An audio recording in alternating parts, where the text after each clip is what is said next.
Hi, this is How to Get Your Shit Together with me, Sue Wright. At this precise moment in time, I am lying on the sofa bit of my motorhome. It is really comfy. It's not exactly boiling, I have to say, because I haven't got the heating on. But anyway, if you can hear the rain, that's what that is. It's because I'm in here.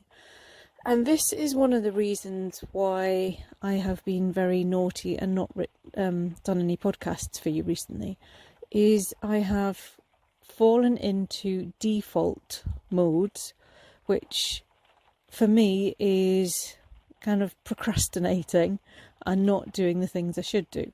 So if you've been following the podcasts, in September I lost both my horses, and it wasn't just losing an animal, it was losing, way of life, it was losing plans for the future, it was just losing my anchor completely.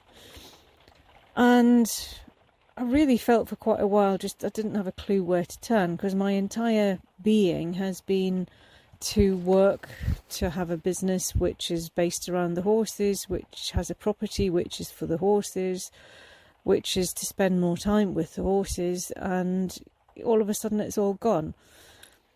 So yeah, I really was feeling particularly lost, not feeling 100% back on track. But from the perspective of how to get your shit together, well, this is a big lesson, I guess. So for me, what I did was I started to dig around with what I could achieve, what the things that stood out for me in the midst of all this chaos. And for me, it was the fact that I don't feel settled where I am. And the other thing was, I don't actually know where geographically I want to be. So it was a spur of the moment thing that I bought this huge motorhome. So it's about 8 meters long. It's great. It's really well equipped. It's an old thing. She's an old thing, I should say. But it was, it was what I needed to do. I needed to have a focus. But as a result of getting that, I have also fallen into defaults of driving myself in a particular direction to block out the nasties.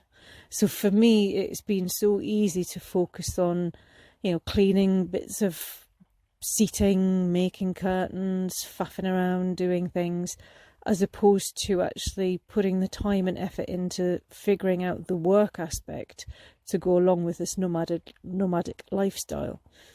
And that is my default, is I get not fixated is the wrong word, I get focused on one particular thing, particularly when there's no clarity elsewhere. So for me, there was no clarity in the financial aspect of how to transform a lot of the work that I do into a mobile entity. So I ignored it, which is very silly and very naughty. And you've got to be careful that, when something isn't good, when you haven't really got a clue how something is going to look, that it is easier to ignore it completely and begin to just, like I say, do what I did and direct yourself onto the thing you can do. Now, although I say in the book and on the courses and things that, maybe pick one thing that you can achieve and work towards it, but it's not got to be at the detriment of anything else.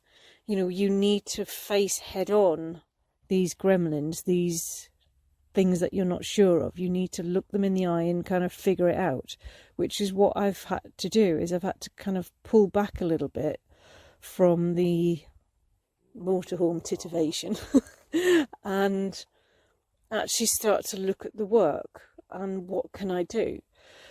And the other lesson with that is I'm very good at creating stuff. Well, you might beg to differ, given I haven't created any podcasts for ages, but I am very good at creating. I'm good at writing, I'm good at creating courses, I'm good at that aspect of it. Marketing, I am not. So I've actually taken the step of engaging the services of a marketing person, because we've got to accept that there are things we are good at and things we are maybe not so good at.